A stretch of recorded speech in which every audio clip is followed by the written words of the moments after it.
My name's Kate O'Hanlon. I am a gynecologic oncologist and I'm the medical director for the Laparoscopic Institute for Gynecology and Oncology.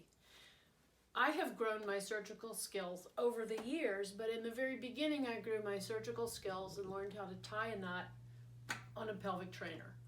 This is the bariatric 3D med pelvic trainer that I use and that we use in the Laparoscopic Institute, the LIGO course.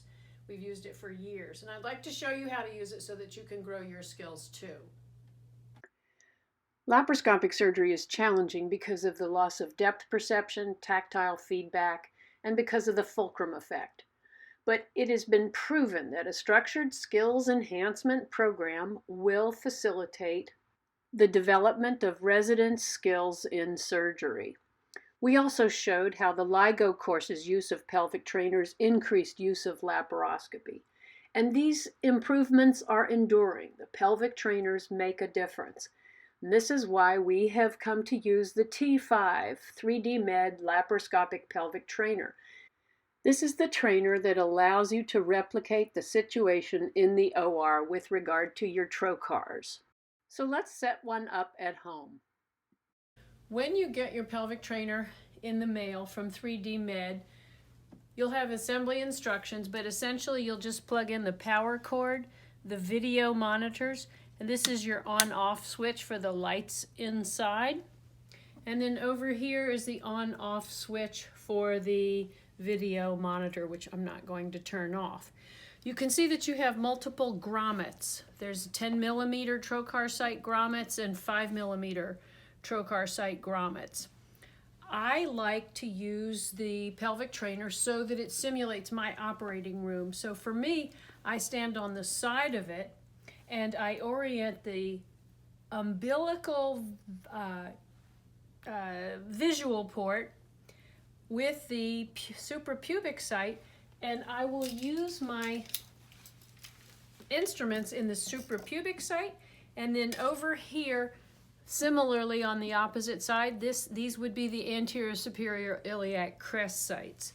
This enables me to work exactly vertically. Can you see inside on the video monitor how it allows me to replicate my situation in the operating room where I'm standing predominantly on the left side of the patient. So here is a right-hander's view, but here is how a left-hander would operate. And we typically will use the diamond configuration for our trocar placement in surgery because it lets us operate equally from both sides. As oncologists, we might need to. So here's how I set up my pelvic trainer, and this is how I hold my suprapubic instrument. So let's set up our instruments now. The grasping hand, which is your non-dominant hand, should never ratchet. You want it to move seamlessly. So how do you do that? Using the 3D Med instruments, you can change it to ratchet mode by just simply advancing that forward and you close it. But if you don't want ratchet mode, you push it back and notice that the tip moves seamlessly. For my needle driver though, I always want ratcheted mode, and I will show you. Ratcheted mode lets you grasp the needle and just lock and load so that it cannot move, and that's what you want. So what are we going to practice on? This is called the holiotomy. It's a piece of Penrose drain. The goal is to suture the hole closed by using each of the dots, starting by suturing through the closer dots and then making a figure of N and closing the hole with total 3 figures of N. And we do this because this replicates closing the vagina. So to suture in the pelvic trainer, we use the grasper in our non-dominant hand off of ratchet, and we use the driver in our dominant hand, and that's always on ratchet mode.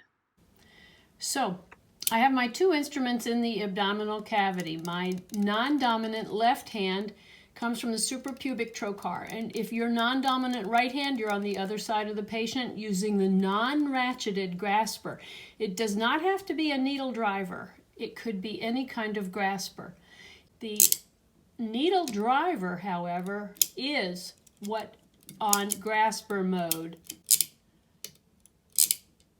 And you can hear that. In real life, we would pull a needle in through the 5mm trocar if we needed to, or alternatively, we would pass a V-lock suture up the vagina if we needed to. So we've got the needle inside the abdomen. Let's talk about the needle now. Here you see the proximal part of the needle is flat. This is why you pick it up there. And the distal part of the needle is not flat. That's where you use the grasper. So you'll use the grasper only on the distal end of the needle, never proximally, and you'll pick up the needle using the driver only on the proximal end. And when you position the needle in the driver, it must be all the way back in the joint of the driver. It must be 90 degrees, and it has to be clamped all the way to tight. Now, here's a diagram that shows how you should orient the driver. See how the driver is oriented parallel to the curvature, not this way, which will cause the needle to jimmy jaw as soon as you squeeze it if you don't orient it. And for terminology's sake, this area inside the needle is called the belly of the arc. So I will pick up the needle in the distal portion using the grasper only, and I will pick it up proximally using the needle driver. Now, if I go to pick it up without showing both of my tines of my fork to me, if you will, then I will never find it. But if I show myself by slanting the driver just a little bit, I can go down and zero in right on the needle. So, how would I do that in real life? Well, I would grasp it loosely with my driver, and then I would simply rotate it with my grasper. That gets me on a right angle. It's not a great idea to just dangle the needle and hope to grab it. It's just low probability, but if you pick it up distally with your grasper, as I'm showing you, and then proximally with the driver, and then you rotate it until it is set. And this is how it translates in the abdomen. You do anything you can to wiggle the needle around. You use the pelvic sidewall. You can see I'm going to rotate the needle here just on its own axis by pulling it up. Here I'm going to use the pelvic sidewall to wiggle it around so that it's perfect. Then I'll pull the suture. There's 1,000 ways for you to fix the orientation of your needle so that it comes out perfectly at a right angle in the depths of the jaw and clamped tightly. Now here's a cool trick. See that rotation? I'll show it to you again on slow mode. Here it goes, slow. We just rotate the driver, rotate the driver, rotate the driver. That's how we do that really cool step. And here's how you can pick it up. If it's oriented in the right direction, you just push into the tissue, and there you go. Let's show that one more time too. The needle needs to be pointing in the direction towards the pelvis. You slide the straight end of the needle driver underneath the needle and close it slowly by pushing deep into the tissue. And it rights the needle, and there you have it. Now, suture absolutes. Hold the tissue near where you want to put the needle because then it will move the least. You can actually use the needle and the driver and just wipe the edge of the vagina. And remember that the needle needs to pass from posterior to anterior, from low to high in the supine patient. And remember, you can also use the needle tip to pull the tissue out and expose. All right, let's use the holiotomy now. I'm going to pick it up near where I want to place this stitch. I will touch it with the tip of the needle. I'll go right through that site. That's the easy part. The harder part is to pick up the distal tissue, perhaps corresponding to the anterior lip of the vagina. I will rotate it through, purely supinating. Then I will pick it up with the grasper, stabilize the tissue, and pull it through the anterior vaginal wall. And then I find that the needle is in the exact correct orientation for my next stitch. Pulling it through then, I will pull it through so that I have about 2 centimeters. Now the plan here is for a figure of N. So I'm going to place the next stitch in a similar fashion.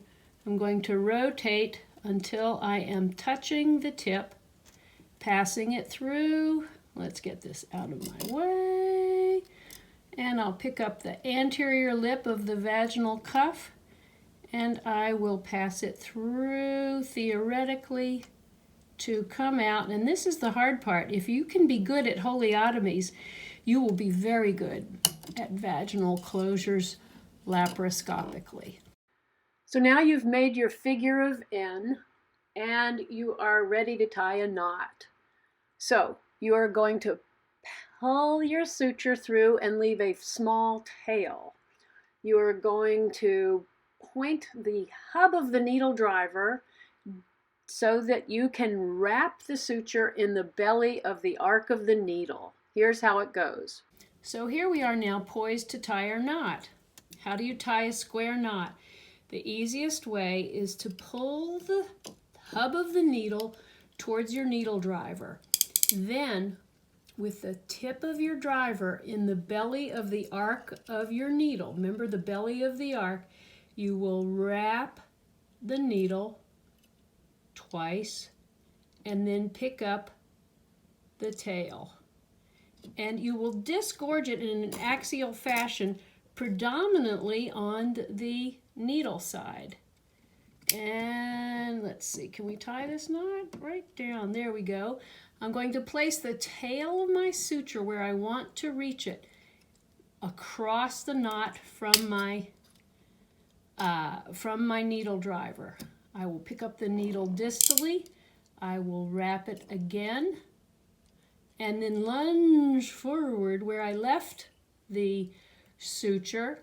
I will place it again where I want to find it. I'm going to try and stick it onto this material. I will wrap one more time and go and get that tail. And that completes a figure of N with 3 knots. So in real life here, at 2 times the speed, we're going to close this deserosalized area of the sigmoid colon. I'm simply going to pick up the tissue near where I want to pass the suture, and I keep it oriented and push it through gently. Now there's way too much suture here, and you'll notice that I have to trim it, and always, if you just have one figure of N to do, use 4 or 5 measured inches. You'll see here I trim this before I start to tie the knot very soon. So here you can see it was trimmed. Now I'm doing the wrap, and I'm finding that I didn't leave myself enough room, and see how much I left on the tail end. So that was an error. I'm pulling it through, however, and I'm going to pull mostly on the needle side. And I'm going to leave the suture on the far side of the knot so that I can lunge forward and get it. Pulling the hub towards the driver, lunging forward and pulling. Okay, placing the tail, wrapping and lunging forward. But what if you broke off the needle? Well, here's how you do what's called a twist tie. You use the needle driver just as if you had a needle to wrap it with. In real life, this is what it looks like. I have no needle here, so I'm pulling the suture to the left, and I'm just turning the driver. I'm going to take the suture out of the driver's mouth and not lose the wrap. Now I'm going to move together in an uncoordinated fashion. There we go. And I'm going to get the tail of the suture and pull that. Now, and you'll see that each time I do this knot, I get a little bit better. So here's the second pass, and I have a little less suture on the end. I'm wrapping it. I'm not going to lose it this time. Not going to lose it. And there I left the tail where I could grab it. So with these skills that you're developing through the holiotomy, you'll be able to address deserosalized bowel or a small enterotomy. You'll be able to close the bladder, and you'll be able to close the colpotomy using 3 figures of N. But what about longer openings, such as this one? Here we have a significant enterotomy, and we're going to close this in a running fashion. So now you see how far away I am holding the tissue. That's inefficient as all get out. I will have to also be using longer suture for this long opening to transversely close the small bowel. I'm pulling it all the way through. And here I'm going to have to wrap the suture around my driver, and this can be very challenging. You can see I had to edit the first knot out, but I've left a very small tail, which is commendable, and I'm going to pull mostly on the long end. And then you will see very gradually I'll be tying this knot on the small bowel and closing the bowel in a sequential fashion, in a running, non-interlocking fashion, quite precisely, transversely. And it's always mucosa to mucosa, mucosa to mucosa. So we'll reef across there in a running, non-interlocking fashion until the bowel is completely closed. And we'll show you how to do the knot at the end of this long-running closure in a little bit. Now here we've just finished a hysterectomy, and we're examining the bowel, and we see a serosal defect. What's going on there? We have to pay attention to that. Could that be a complete enterotomy? No, you can see that immediately underneath the mucosa there, that's the gray area. So I've visually confirmed that it's not through and through, but I've still got to pull a needle in through the 5mm trocar, and I've got to close that. And here you can see I'm reapproximating both sides of it. And this is why you're developing your ability to do a figure of N, is because most of the defects will require only a figure of N, and they will not require a full laparotomy to address. I do wish that I had gotten that little fleck of trash out from within the knot there that I tied. You can see it's sticking there, and I didn't see it at the time. But this is a knot intracorporeally where I'm leaving a small tail, and I always put the tail where I want it to go and be. Let's put the tail down, and since it's moist tissue, it usually sticks. Now, what are some ways of closing a long hole, say, in the bladder? Well, you can make your own V-lock. You can see the little knot that we tied around the driver, and then we will load it on just like a V-lock inside the abdominal cavity. And here you can see a patient of mine with endometriosis in her bladder wall. And so here we will be going on 4 times the speed of light, but we are simply reefing across 5mm deep, 5mm apart, and closing this bladder, again, mucosa to mucosa. It's important to keep that innermost layer very tight, and so this is why my assistant surgeon is using a needle driver to hold it while I am suturing so that it is always tight. And that brings us to closing a long-running suture, tying it at the end. So you leave the last suture loose and tie back on it, and that comprises a holiotomy challenge as well. The third effort is to run the cuff. So here we are back at that same small bowel closure. I've run all the way across, and I'm leaving my last suture not pulled through. I'm going to wrap it, just the standard stick tie. I don't have too much left. And I'm going to grab the last suture that I didn't pull tight, and there we go. And so that will give you a nice loop to tie on each time, and it's lovely and short. Pull the hub of the needle towards you so that you can wrap easily. Get your tip in the belly of the arc and finish your knot there.